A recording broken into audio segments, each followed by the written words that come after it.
Perkenalkan, saya Indri Margareta dengan NIM A1C220084, Fakultas Keguruan dan Ilmu Pendidikan, Prodi Pendidikan Matematika. Di sini saya akan menjawab tugas bahasa Indonesia. Soal yang pertama, jelaskan fungsi dan kedudukan bahasa Indonesia. Bahasa Indonesia mempunyai dua kedudukan yang sangat penting, yaitu sebagai bahasa nasional dan bahasa negara. Sebagai bahasa nasional, fungsi bahasa Indonesia diantaranya adalah untuk mempererat hubungan antara suku di Indonesia. Fungsi ini sebelumnya sudah ditegaskan di dalam butir ketiga Ikrar Sumpah Pemuda 1928 yang berbunyi, "Kami putra dan putri Indonesia menjunjung bahasa persatuan bahasa Indonesia." Ini berarti pula bahasa Indonesia berkedudukan sebagai bahasa nasional yang kedudukannya berada di atas bahasa-bahasa daerah.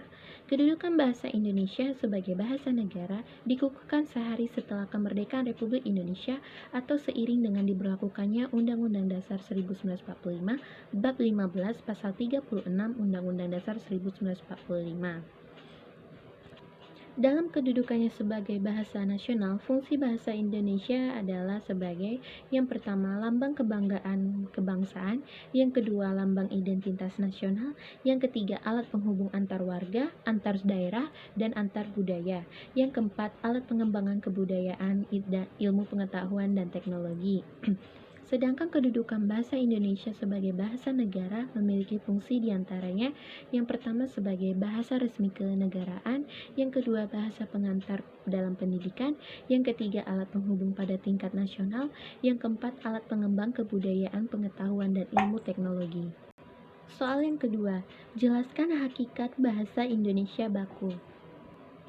Bahasa Indonesia baku adalah ragam bahasa yang dipergunakan dalam yang pertama komunikasi resmi, yakni surat menyurat resmi, pengumuman yang dikeluarkan oleh instansi resmi, penamaan dan peristilaan resmi.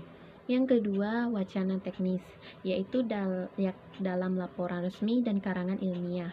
Yang ketiga, pembicaraan di depan umum, yakni dalam ceramah, kuliah, khotbah.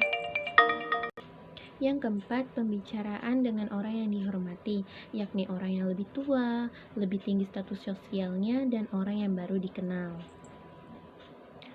Soal yang ketiga, jelaskan ciri-ciri bahasa Indonesia baku dan tidak baku.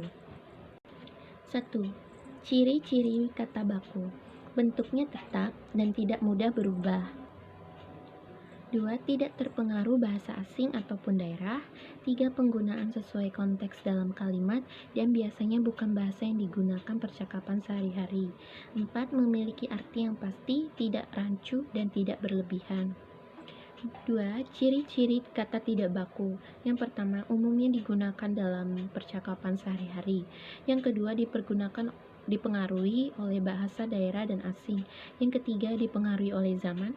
Yang keempat, bentuknya mudah berubah. Soal yang keempat, apa pendapat saudara dengan penggunaan bahasa Indonesia di media sosial?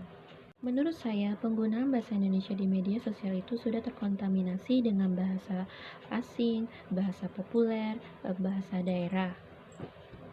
Hal ini tentu saja ditakutkan dapat menggeser kedudukan bahasa Indonesia dan juga dapat melupakan kaidah dan hakikat arti pentingnya bahasa Indonesia yang baik dan benar. Hanya ini yang dapat saya sampaikan, semoga video ini bermanfaat. Terima kasih.